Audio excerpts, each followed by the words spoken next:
আসসালামু আলাইকুম। নবীজি বলেছেন, আল্লাহ তাআলা কিয়ামতের দিন জিজ্ঞাসা করবেন, হে বনি আদম, আমি রুগ্ন ছিলাম, তুমি আমাকে দেখতে যাওনি? লোকটি বলবে, হে রব, আপনি হলেন রাব্বুল আলামিন, আমি কিভাবে আপনাকে দেখতে যাব? তিনি বলবেন, তোমার কি জানা ছিল না আমার অমুক বান্দার রোগ হয়েছিল? যদি তুমি তাকে দেখতে যেতে তবে তুমি অবশ্যই আমাকে তার কাছে পেতে।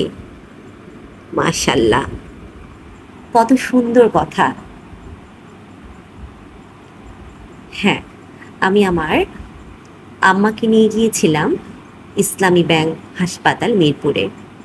তো এই লেখাটা ওখানে লেখা ছিল, আম্মার তো অনেক পছন্দ, আম্মা বলছে ছবি ওঠাতে। তো আমি আম্মাকে বলছি, এটা তো আমি যে কোনো জায়গায় পাবো গুগলে, ওখান থেকে নিয়ে দিই।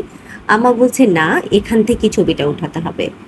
তো আমারও তো ভালো লেগে গেছে, আমার তো হৃদয় ছুঁয়ে গেছে। তো আমিও ছবিটা উঠাই ফেললাম।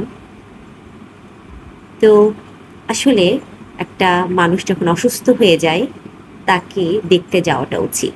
অসুখ আল্লাহর নিয়ামত। হসপিটালে গেলে কত রকম আমরা রুগী দেখতে পাই, এত কষ্ট লাগে, এত খারাপ লাগে, কিছুই করা নাই। আল্লাহ তালাই তো অসুখ দেন, আবার আল্লাহ তালাই ভালো করে দেন। এত বেশি হসপিটাল আমাকে যেতে হয়।